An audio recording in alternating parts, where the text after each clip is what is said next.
Uphill. 50. Great. Hi, guys. Liz, alcoholic. Hi, Liz.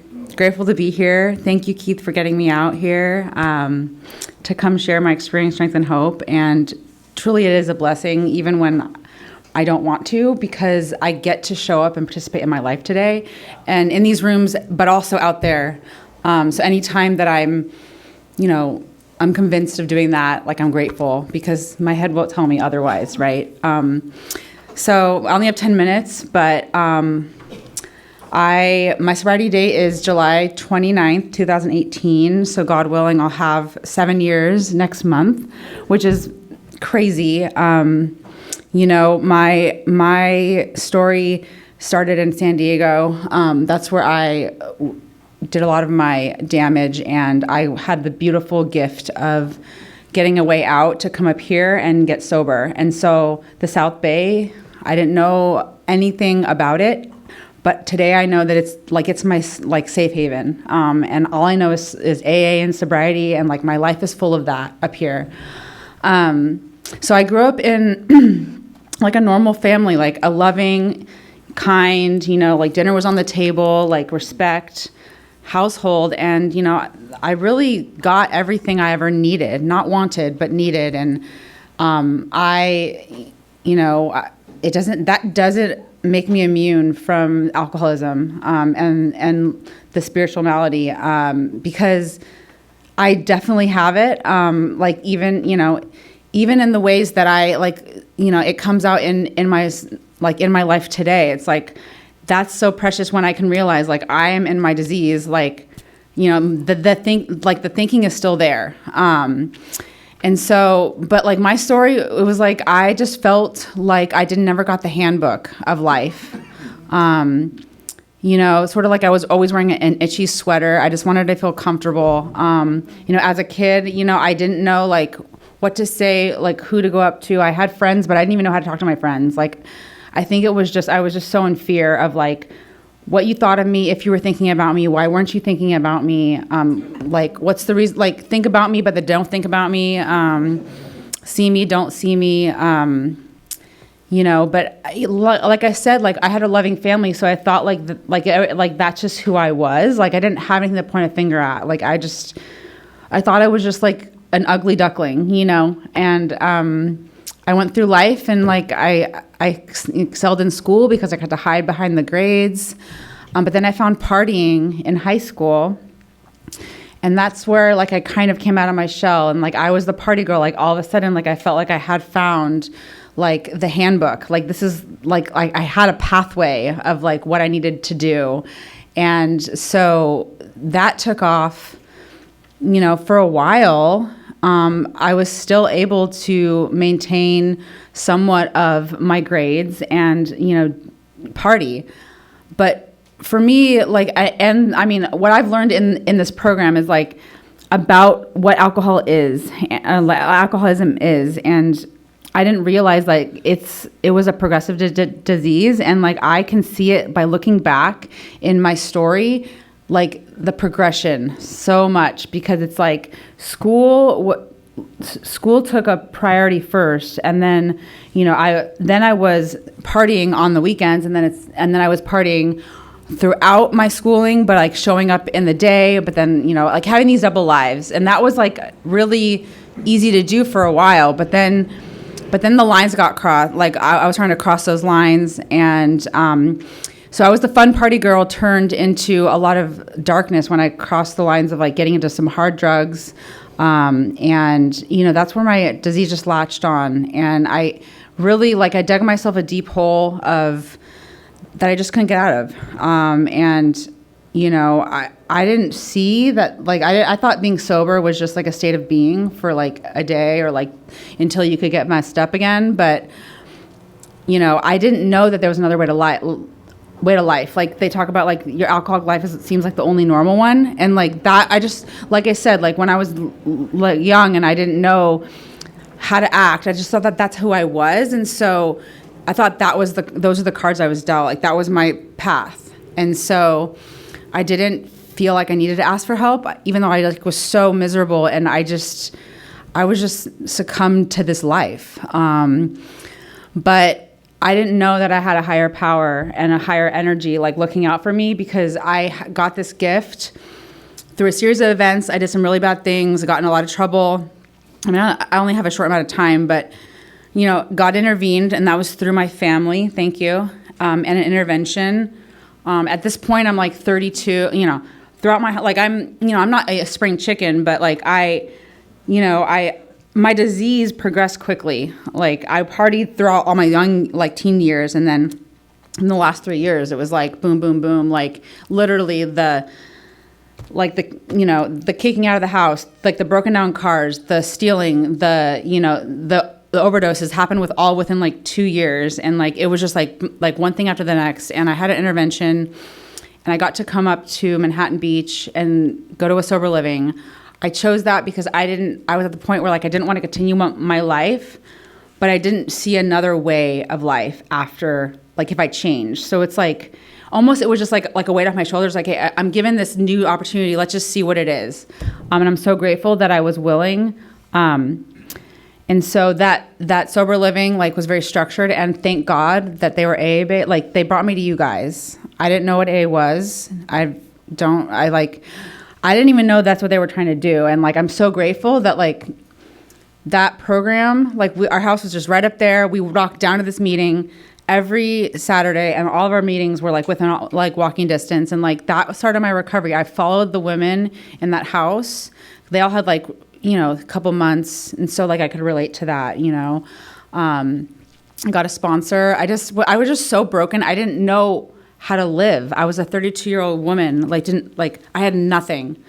And so I'm so grateful for that gift of desperation, and that gift of like not knowing, like not having any options. And so I got a sponsor. I worked the steps to the best of my ability at that time. Like, my brain was really foggy for like a couple months. I went through a pretty hard detox, didn't have a medical detox. And yeah, it was rough. So it was a slow start for me, but sometimes like I'm grateful for that slow start, because it really let it sink in. Like, I felt everything. It wasn't just like, I wasn't comfortable for like a while. And I'm grateful for that, because it kept me like wanting more of a solution. And so I went through that program in the house. You know, I continued, you know, when I graduated, I continued finding those meetings that like I found my people at. And like, I had to find a new tribe, you know, like, you kind of like, I graduated, and it's like I had to like go live life, you know. But I had to like create the fellowship I craved, and that has come in like some series of like ups and downs. But it's like we can always do that. Like, there's so much more to this program and this opportunity than like what meets the eye in the beginning. Like, I had no idea. Like, at one point I was like, wait, is this AA? Like, this is it? Like, I'm sober, but it's like, this it? It's like, no, go dig deeper. Like, go try new meetings, like go on panels, you know, just expand. There's so much more. And I have so much fun, you guys, now. Like, I have so much fun. I have met some of the most like eccentric, like awesome people that like work a program. Like, some people are crazy, but I love that. Like, I love that we're crazy together, but like we like it's like they talk about in the book, like we like have fun and get wild, but it's like deep down, I'm like butchering this, but like deep under that, it's like life or death, you know, like it's very serious, but it's like, we don't have to be that way. So I love like Rule 62, like don't take yourself too seriously, because that's something I did for years, and it did not serve me well. Like, it got me loaded, and it got me like wanting to die and like thinking I'm a piece of shit. And it's like, I'm a human, so sometimes those things creep in, but it's like, I get those reminders by coming to meetings and like staying with the sponsor, staying current with the sponsor, sticking with the winners. And yeah, like, I mean, I could talk more about recovery, but I want to just like say, like, we're human, and like, I didn't know how to be human. And I really feel like I'm okay with not being okay today. Like, a lot of things in life, like you're stuck, like, I love this in the meeting.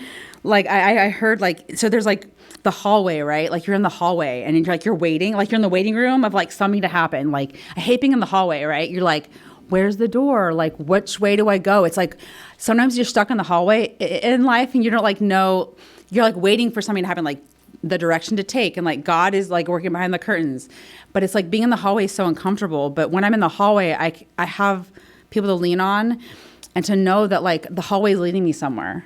And I'm like saying this and like reminding myself, because right now I'm kind of struggling with some things too. But it's like when I get up here and share with others, like I can almost like hear myself say these things, and then I remember like, yeah, Liz, like chill out, like it's true, right? It's true. Yeah, like I got to like get closer with my family. Like my family loved me even through my disease, and like I'm so grateful that I never like really severed those relationships. But like I didn't know that my relationships with my loved ones could be better than they were before. Like I don't amend it to where it was. Like I amend it to make it better, and that's like there's always more, and like I get more connected, and it's like there's never an end goal. I think the end goal is just to live life and like help others, but like that just continues to grow. I'm forever grateful for everything in my life. I owe it all to AA. Like everything has a stamp of AA on it. Like I had nothing. I didn't even have like self-respect. I mean, that's the biggest thing. It's like I thought I wanted the things, but I've gotten so much more here. Peace, and just self-love. I love myself no matter what. So thank you for letting me share.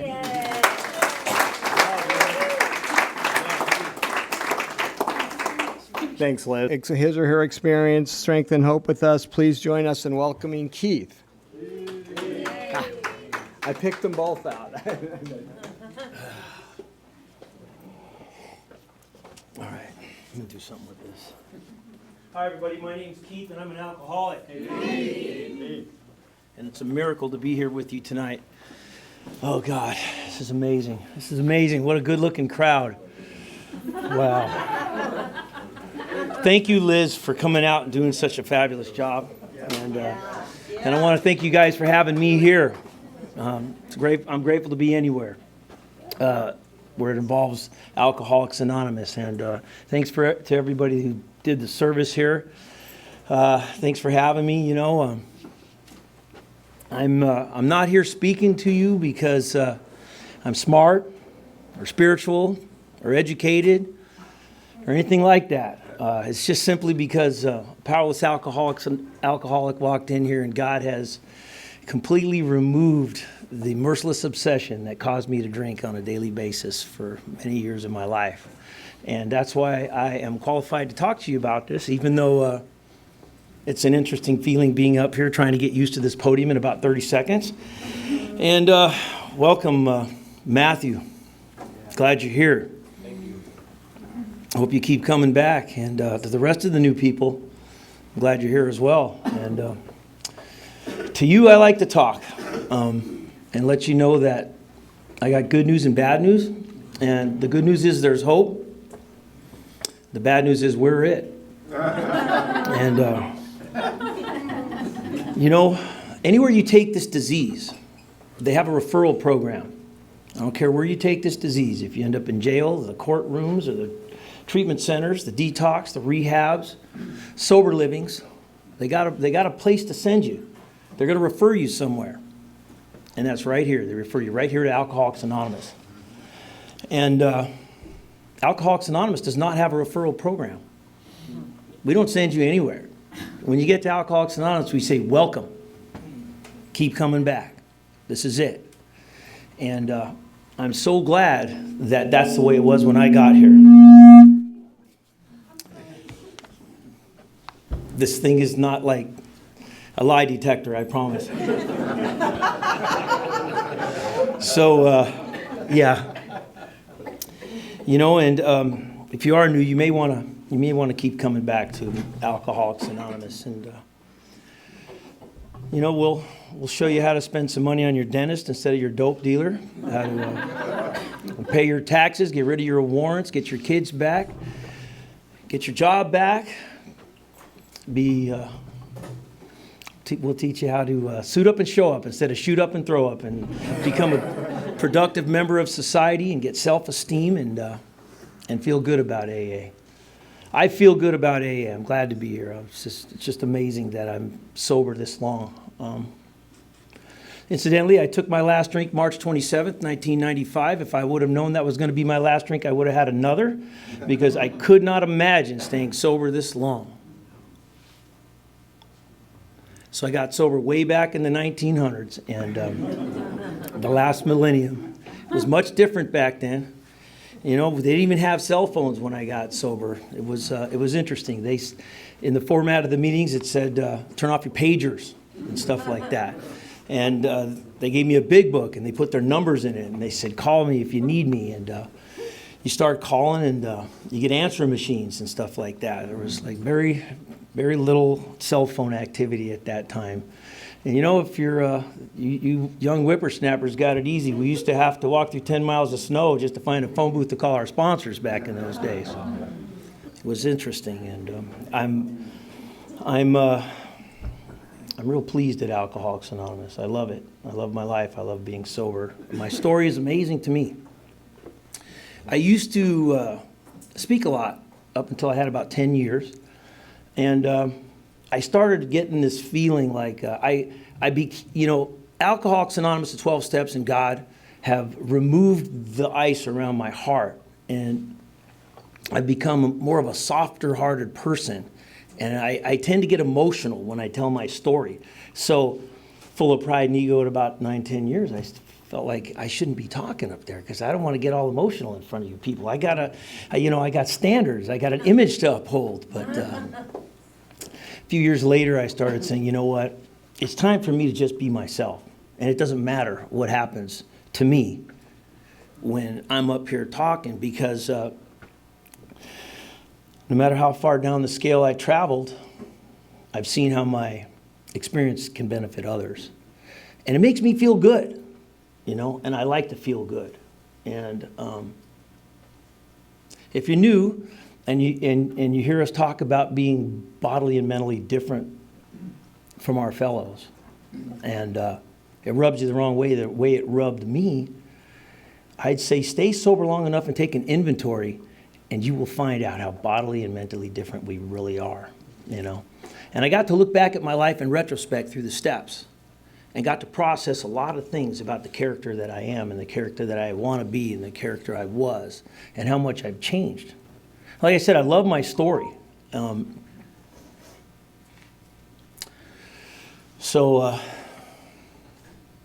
Alcoholics Anonymous wasn't always a program of attraction for me.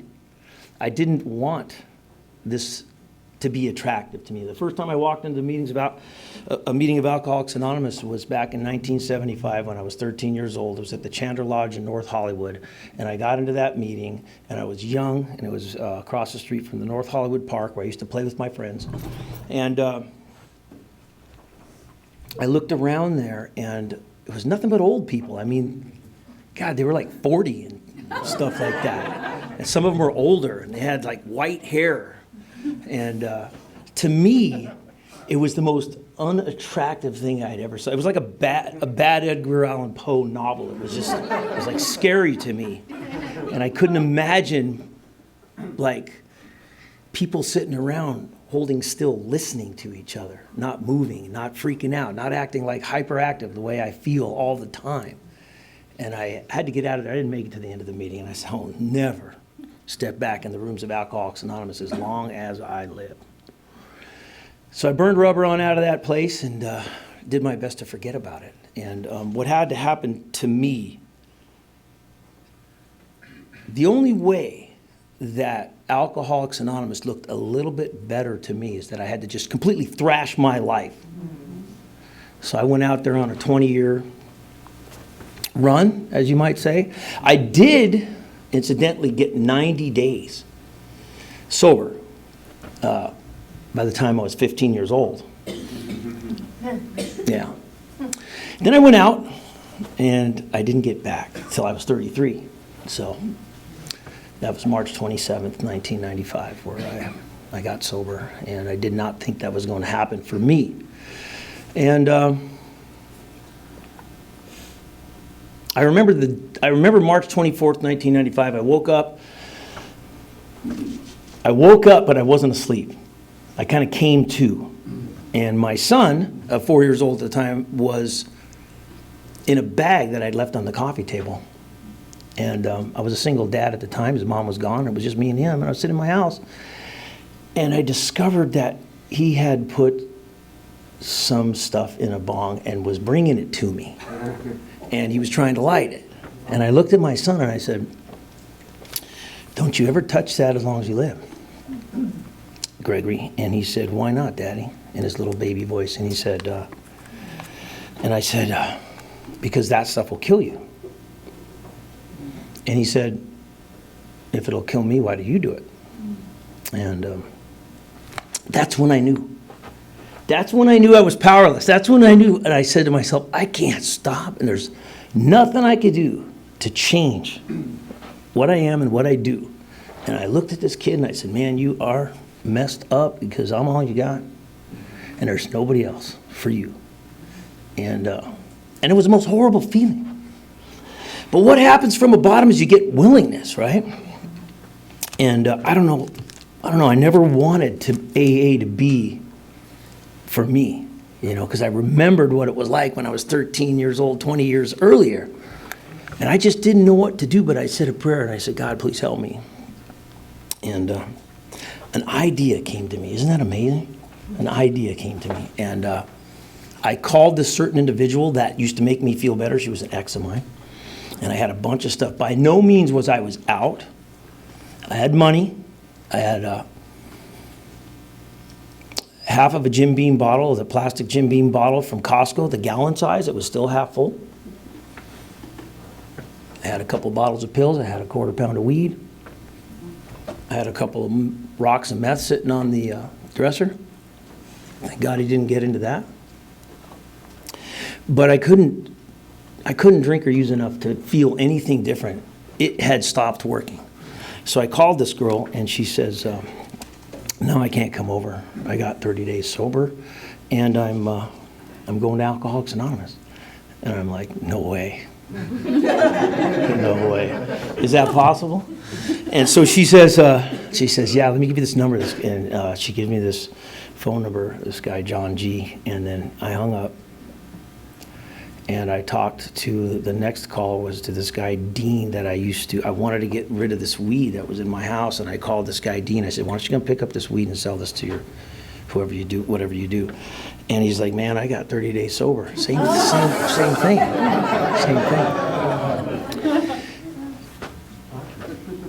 God sends his angels when we're ready. And I had no idea my angels were going to come in the form of these super addicted alcoholics that couldn't stop.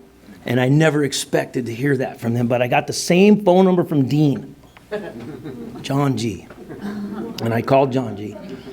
And I told him my story. And I was living out in Woodland Hills at the time. And he said, "Yeah, you know what? You need to get your butt down to the North Hollywood Beginners meeting." And I says, "North Hollywood? That's far." And he's like, "How far would you go to score?" And I'm like, farther than that. And he said, I made another excuse. I said, "Well, I'll show up. I won't be there on time. I'll be late." And he's like, "You ever been late to anything?" And I'm like, "Yeah." So I'll show up late. I'm like, "But I got a baby. What am I going to, I can't take a baby to a meeting." He's like, "We love babies. Bring the baby." And before I tell you this next part, everything good that's ever happened to me, it's been a direct result of me being of service to another alcoholic or another person, whether they were an alcoholic or not. And selfishness and self-centeredness is the root of my trouble, for sure. Driven by 100 forms of fear, self-seeking, self-delusion, and self-pity. I step on the toes of my fellows and they retaliate seemingly without provocation. Simple. My recovery started on page 62. So I walk into this meeting with this baby. He's right here. And I'm like a deer in the headlights. How did they know I was new? They all knew. And it was a big meeting, and it was a big it was one of those circle meetings, man. And there was no chairs. And I walked in, and this beautiful girl runs up and gets a chair out of the closet and says, "Sit right here." And I felt so out of place, And then I couldn't hear anything. My head was spinning. And I was like, what am I doing here? Couldn't hear a thing in that meeting. But at the break, there was a guy named Chris W., and he took me outside. And here's what we all do. I believe this is what we all do. And here's why I believe identification is the most important thing in Alcoholics Anonymous. We need to be able to identify with the disease, with the recovery. We need to identify with somebody. Because I felt so out of place, and I knew that none of you were like me. And if you were like me, you couldn't be sober. That's what I believe. And Chris took me out in the parking lot, and he told me his story and gave me his big book. And when he told me his story, what I understood was, wow, this guy knows what it's like to be like me. Everything I hit him with, he had gone through. And he was my age. And he had 6.5 years sober. And he gave me the book. And I just didn't want this to be the answer. I heard something in the parking lot I couldn't hear in the meeting. So what you're looking at here is parking lot recovery. If you guys see somebody that can't hear and they're spun out and they can't stay in the seats, you may want to talk to them after the parking lot. And I've talked to a lot of people in the parking lots, right? I have. I see somebody in the parking lot. What do I tell them? I say, you come on back in there. It's true, because that's what they did for me. And it's funny, I got some encouragement from Noe earlier. He says, you can't fuck up in a room full of fuck-ups, when I told him I got to speak. And that was greatly encouraging. Thank you, Noe. Glad to know some of you people around here. And so what they asked me was, they said, you know how to make coffee? And I said, of course I know how to make coffee. And they said, well, can you make coffee for us? And in my head, I'm like, fuck you, make your own coffee. And I'm like, yeah, I'll make your coffee. And it's still the truth. And so when I left that first meeting, they gave me an ice chest, because it was an autonomous meeting like this. And they brought their coffee. It was in this big ice chest, and it was a coffee maker. It had a bunch of coffee. There were some donuts and some cookies, and they gave me some instructions of what to do. And they said, you got to be here early. You got to make the coffee. It's got to be hot and ready 30 minutes before the meeting. So I showed up early, got a babysitter. I started making coffee for them people. But I'm going to tell you something about that. When I stuck that ice chest in my beat-up old alcoholic car with the chain holding the hood shut, the 4 different size tires, the cracked windshield, I would open the car door, and people would say, man, your car smells like coffee. And I would say, no, my coffee smells like a meeting of Alcoholics Anonymous. So from the time I put that thing in my car, my life changed. I didn't know it, but I was becoming part of Alcoholics Anonymous.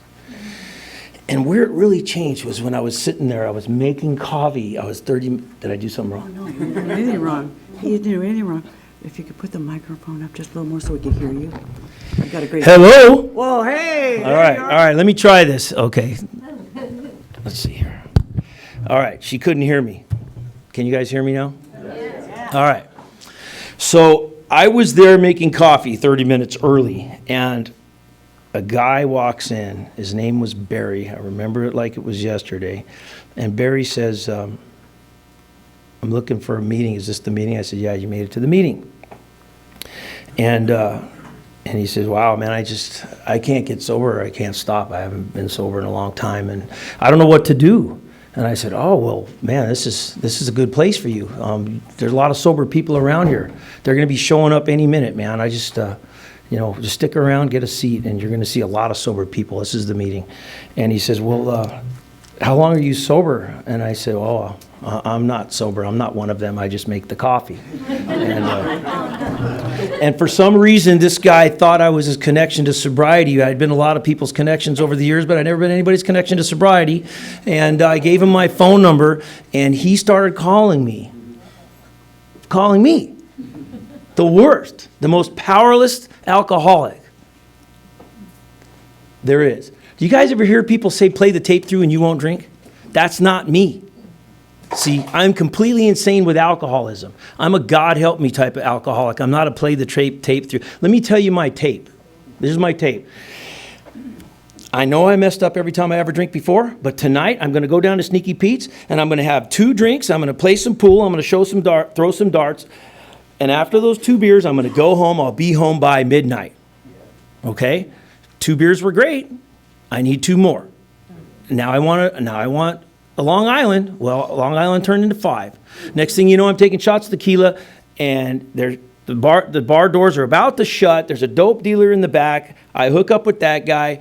Friday night becomes Monday morning, and I'm not going to work every single time. I cannot help myself from believing the lie that's necessary to take that walk to those first 2 drinks that I believe I'm going to quit. That's my tape. Because a smart man learns from his mistakes and a wise man learns from other people's mistakes. But an alcoholic, I can't learn. I need a miracle. So I told this guy, I'm not one of you. I just make the coffee. Whips out a bag of weed and he says, man, look at this weed I got. I whipped out mine. I said, I got better weed than you, dude. You know, and still hadn't had a night's sobriety yet. But I was making coffee and coming. And I went to the next meeting at the Corbin Bowl, and I never thought that this would happen for me. But those guys stayed in the parking lot with me till 3 a.m. They said, we're going to go home to your house. We're going to clean it up. We're going to flush down all that stuff. We're going to pour your booze out. But by the time sun comes up, your house will be clean and everything will be gone. And I said, you don't understand. I'm going to need that stuff. And they said, you got to promise us to get 24 hours. And I said, no matter what happens, I'm going to have 24 hours when you see me tomorrow. And so that was my sobriety date, March 27th. And they gave me this book. And oh boy, man, I read that book and I looked at that thing and I found some contradictions in it. And I says to myself, I knew it. This book is wrong. There's no way they're contradicting themselves in this book. It can't be true. This can't work for me. I read it. It said the main purpose of this book is to enable you to find a power greater than yourself to solve your problem. But right when you open the book, it says the main object of this book is to show you how 100 men and women have recovered. And I'm like, there's a contradiction right there. And then it says, this book is meant to be suggestive only. And then somewhere else in the book, it says, we absolutely insist on enjoying life. And I'm like, no way.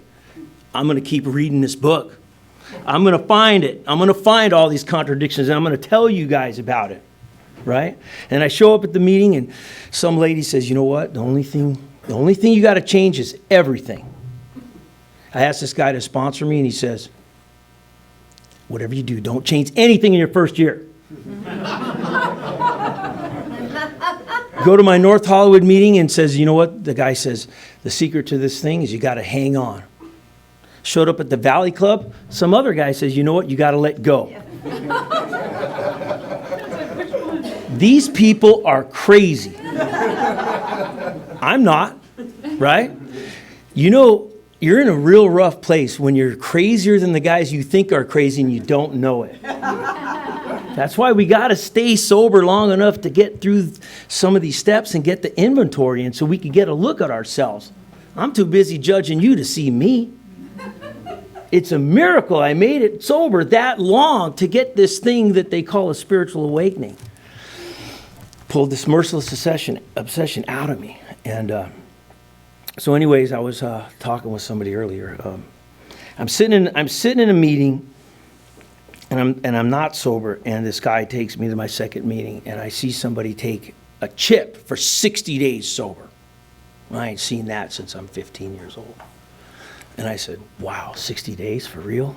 I can't believe it. Somebody took a chip for 90 days. And I saw somebody take a cake for 2 years sober. And I said, Chris, is this guy really got 2 years sober?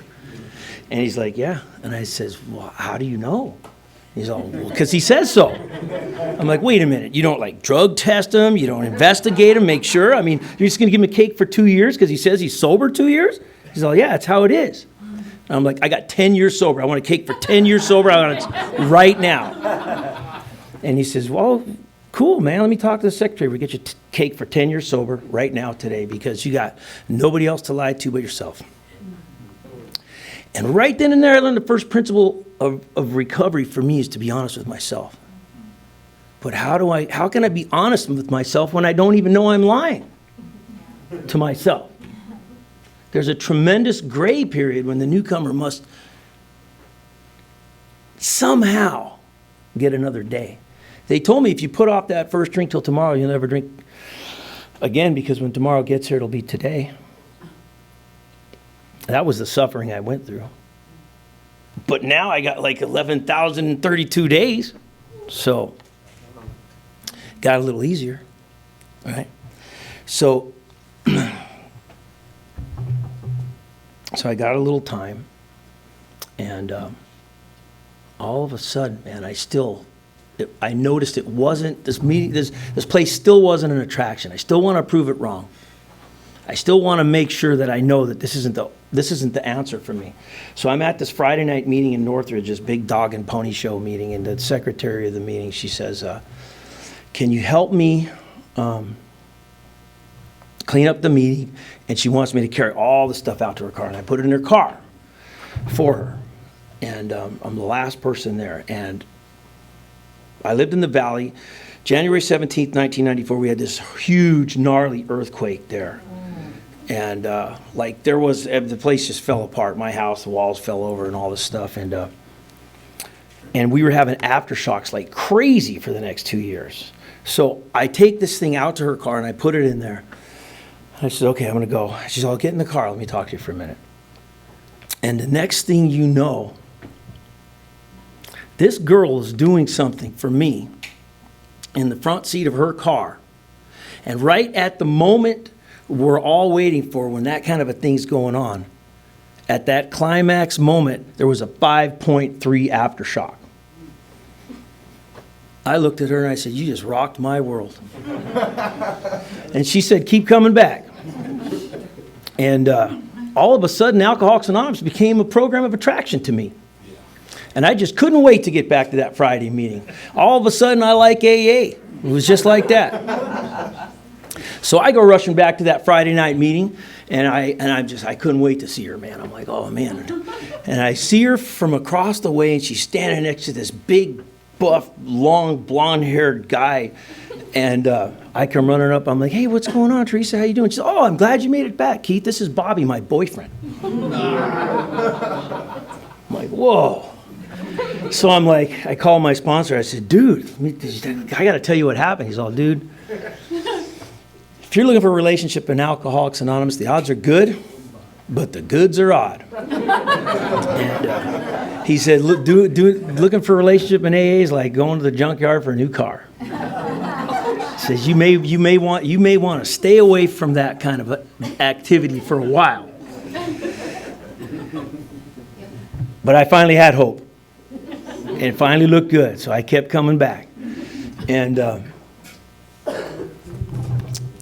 I used to stay up late, spend all my money, and do this crazy thing, and then I would call this other fellowship had a hotline. See, Alcoholics Anonymous doesn't have a hotline like this, but there's another fellowship called Cocaine Anonymous. They have this hotline, and there's somebody answering the phones all night long. And I would call that hotline, and I'd be like, oh, man, I've been up for 3 days. I can't stop. I don't know what I'm going to do. I'm sitting there drinking booze and I'm popping pills. I can't take it no more. And they're like, and I keep somebody up till 6 o'clock in the morning. And then finally, I drank enough booze, popped enough Vicodins to where I'm falling asleep. And I'm like, oh, thanks for everything. Bye. And till the next time. And I thought to myself, man, they said, you got to give back now. You're nothing but a taker. We come in takers. You got to become a giver. So I went down, and I wanted to get that hotline. And I took the CA hotline, and by that time I had a cell phone. And if you called CA hotline on a Tuesday night for 16 and a half years on a Tuesday night, I'd be the one. No matter what I was doing, I would be doing that. And I felt good. It felt good to be the guy on the other end of the phone, no matter how they ended up. So I started getting joy. I started enjoying this thing. I had this little house in Canoga Park that I bought when I was 25 years old. God granted me an ability to make money. I've been doing the same job since I'm 19, and no matter how much I spent, I could always make money, man. It was just, I thank God for that.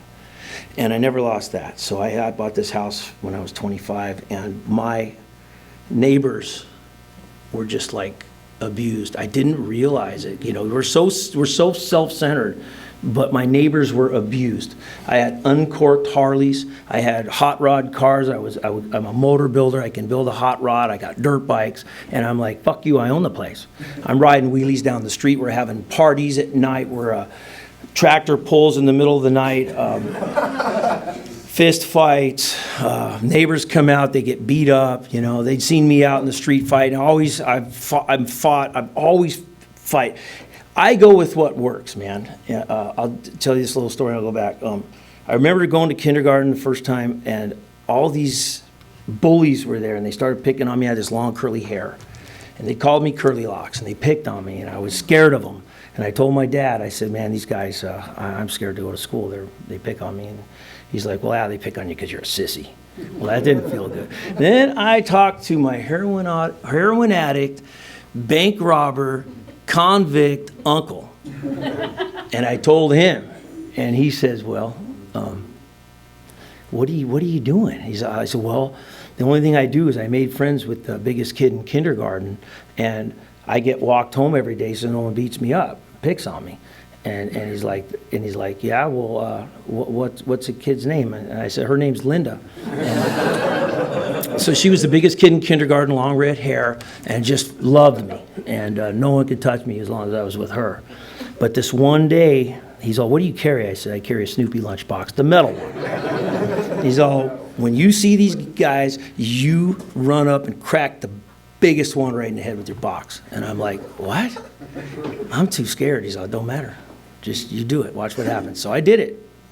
And from that point on, I just throw, And I got in a lot of trouble. So I beat up my neighbors a couple times, and that was gnarly. And I got sober. These people would bring their kids off of the street when they seen me coming around. They could hear my cars because they all like 427s with 500 horsepower coming down. They know I'm coming, so they get out of the street, And so I get sober, and I said, I got to change everything, just like they said. I cut my hair off. It was wild. It was wild mane of curls everywhere, and sold the hot rods. Put mufflers on the Harleys. Didn't ride wheelies down the street anymore. Clean my bikes at the car wash like normal people. And all of a sudden, they start liking me. I'm becoming part of the community. And then one day, a neighbor across the street calls me and she says, she sees me, I'm raising my son up. Instead of, him getting in my bag, he's get a brand new dirt bike every year for Christmas. I'm taking him camping. I'm teaching him how to water ski. I'm teaching him how to snowboard. I'm teaching him how to surf. I'm getting involved with the sober community. We're going on this group called Cause You Gotta Ski. We're getting up in Mammoth. We're doing all these camp outs, and my son's just like, he's just living the life, man. His whole life changed. He doesn't even remember at this point what it was like. SWAT extractions in my house. Guns going off. Literally, the whole cul-de-sac got evacuated because there was a SWAT extraction at my house, and there was a lot of gunfire, and people were running out of their house. It was a disaster. And all of a sudden, I get this call from the neighbor across the street, and she's like a new neighbor, and she's getting to know the new Keith, not the old Keith. And she says, hey, Keith, we want to put you on the emergency guard to pick our kids up at school. I'm like, why me? We don't trust anybody else with our kids. And I'm like, whoa. Others will recognize the change in us long before we recognize it in ourselves. And I start going, how can I not? How can I not pay back the community? How can I not pay back AA? How can I not be grateful for what's been given to me, and I get to survive another day without an overdose, without being on PCP or anything weird that I get myself into?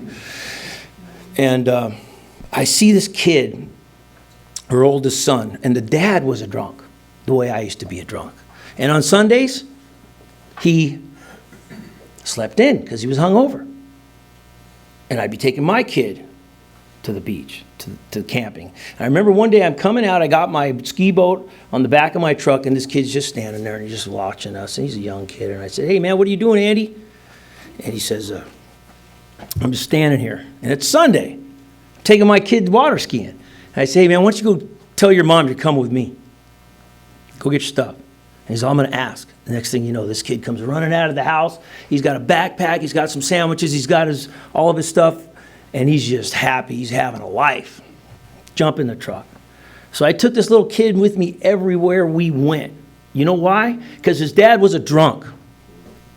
And my kid's dad wasn't a drunk anymore. And so I taught him how to do everything I taught my son. Shooting guns, water skiing, surfing, everything I did with my son, I took him. We took him camping, we took him to Mammoth and stuff. I moved out to Arizona on my son's 14th birthday, said goodbye to that neighborhood. I ended up back here in Torrance. In 2009, I bought this condo out here, and we're remodeling it. So I had his dad, the drunk, come do the floor, because he's the best tile contractor I know. He's really an artist. You know, we can be, us drunks, we can be good at stuff. I'm pretty good at what I do, and he was the best I've ever known. So I have him remodeling the floor, and it's been some years since I've seen those guys. And so I'm going to work. At that point, I was working for the city of Hawthorne as their head arborist, and I came home, and I see the floor's almost done, and I see one guy in the corner. He's just putting on some, like, corner beads on it. He's gluing on these corner beads.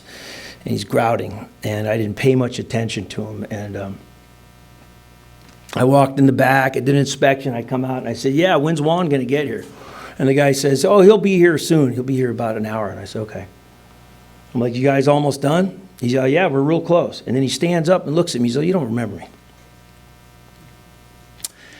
I said, Andy, it's you. Big mustache, big burly dude.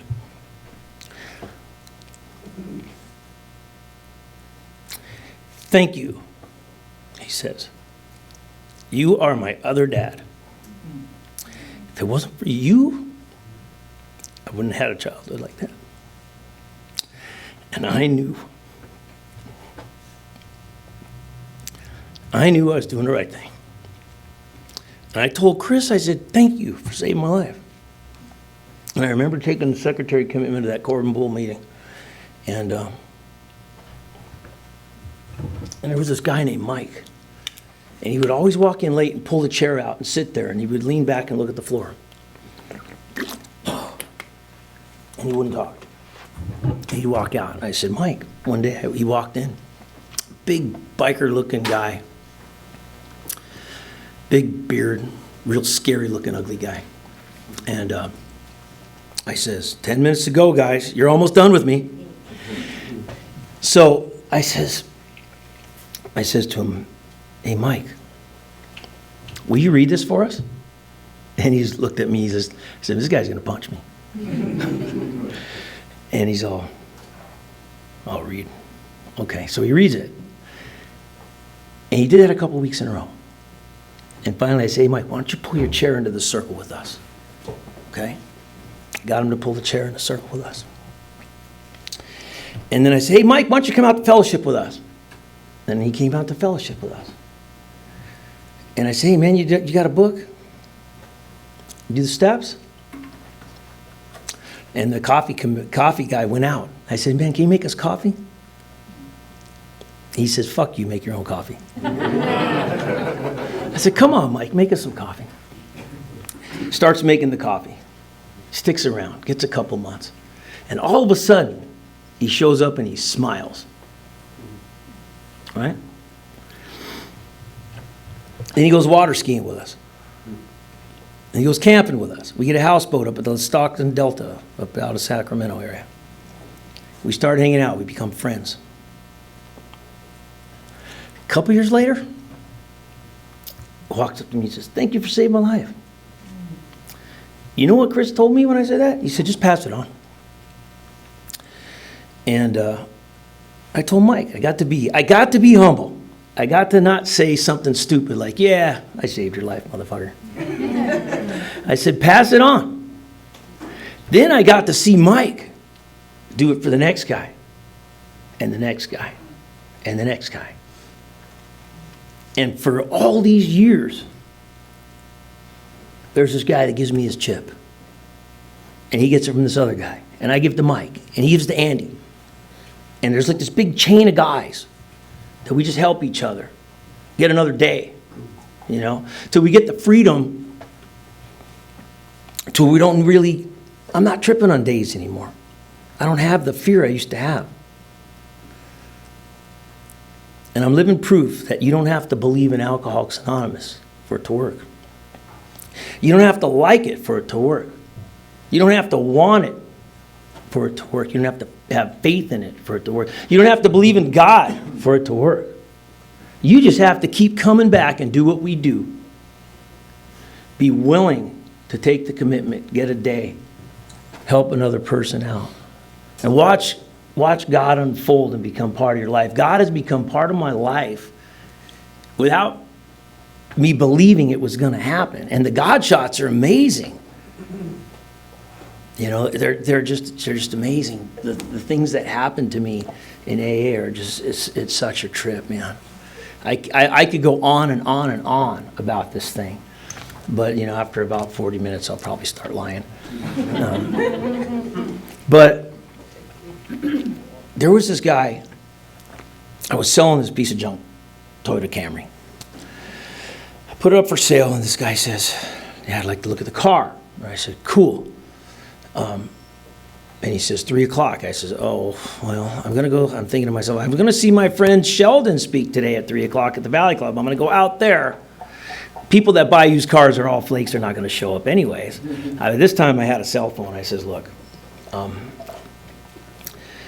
go to Corbin and Parthenia at 3 o'clock and meet me. When you go to the gas station, text me and I'll meet you at the gas station. Okay. He says, okay. So I go in the Valley Club. My buddy Sheldon speaks for 20 minutes.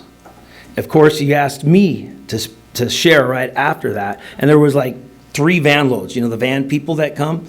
And so the van people are kind of like, they're not part of this thing yet. We're hoping they become part of this thing. So I'm sharing some identification stuff that was pretty damn gross. Stuff you wouldn't share at the Kiwanis Club. Stuff you wouldn't talk about in church. Stuff that you would only talk about in Alcoholics Anonymous because we know what it's like. And I'm sharing this stuff, and right when I got done, I get a tap on my shoulder. And I look, and there's this guy. And I'm like, who is this guy? I'm like, he's all, are you Keith? I'm like, oh shit, this is the guy for the car. So I go out in front of the Valley Club, and the meeting's still going. And I'm like, dude, I'm really sorry that you had to hear that. I thought you were going to text me from the gas station. Forgive me that, you know, you weren't supposed to be involved with that. He starts crying. He's bawling. And I'm like, what's wrong, man? I haven't slept in 3 days. I've been in front of the computer. I've been trying to get the strength to walk into a meeting of Alcoholics Anonymous. I can't get sober. I'm in such pain, and I got kids and all this stuff. And I'm like, I suddenly realized this ain't about the car. I'm right in the middle of God's plan, right? And so I said, come inside and sit down and let the meeting finish, and then we'll talk after the meeting. And so he goes inside. After the meeting was over, this guy that I go water skiing with, this guy Mike, who had 10 years at the time, turns out he was his next door neighbor, and they got in a fist fight. They both went to jail and had a restraining order. Hadn't talked in years. And he's like, that's my neighbor. And Mike's like, that's my neighbor. And I'm like, come on, guys, bring it in. Hug it out, man. This is AA. Next thing you know, they're hugging it out, and they're like, Mike just wants him to get sober. We got him hooked up at the Superior Men's Stag. The guy's got 20 years now. Wow. Come on, man. Recovery's like, this is the shape of recovery. It's like the barrel of monkeys, that little plastic cheap game that we had, right? You know, you pull one monkey out, he grabs the next one out, and the next one out. We're all chained together. We're all helping each other. And one day we walk into AA, and we're like, I love AA. I want to be sober. And I'm not full of fear the way I used to be. You know, you want to talk about fear? I used to trip on cops because I was always holding. I was always doing something wrong. I always had warrants. And I'm like, when you're dirty, you don't like the cops. But now, they wouldn't give me a credit card. I was terrible. I wouldn't pay my bills. I started paying my bills on time. I'm walking through the old Topanga Mall with my son, and the girl from Montgomery Wards is like, "Hey, sir, would you like a free gift?" Well, you won't give me. What do I need it for? I'll take the screwdriver. No, you have to fill out the application for the credit card. You're not going to give me a credit card. We don't care. Just fill it out. We'll give you the gift. I fill it out. She says, "Here's your credit card. You got a $500 limit." I'm like, "Shit, that's what happens." I went in and bought a lawnmower. Me and my son went out and we mowed the lawn. It's true. And, back when we were, your old people might identify with this. Back when I was a teenager, they had commercials to remind our parents that they had kids. Literally. At 10 o'clock every night, on every channel on the TV, you'd hear a noise. It'd say, "Bong, it's 10 p.m. Do you know where your children are?" You guys remember that? My mom didn't know where I was. I remember one time we had this great idea, right? We're going to go to Lake Mead, which is a really cool place, man, to party for the weekend, and it's a Friday night. And we're in this little pickup truck, how we used to do it with the little shell on the back of the carpet. There was 6 kids in the back of the truck, and there was 3 kids in the front of the truck, in a mini truck, believe it or not. That's 9 kids. I had a half a sheet of acid. That's 50 hits. Back in those days, you go to jail. You go to jail for acid, right? For a long time. So we're going through Las Vegas on our way to Lake Mead, and all of a sudden the cops get right behind us. And I look in the side mirror, I'm like, "Oh shit, the cops." And I'm like, "Fuck, I'm like, dude, the cops are on us. We might go to jail." And so I have a sheet of paper, so I start ripping it. I rip it into 9 different sections, and I hand each kid a section. I said, "Eat the acid." Everybody ate their section. And we're tripping. And the next thing you know, the cops make a left. We went to Lake Mead. We were so freaking high.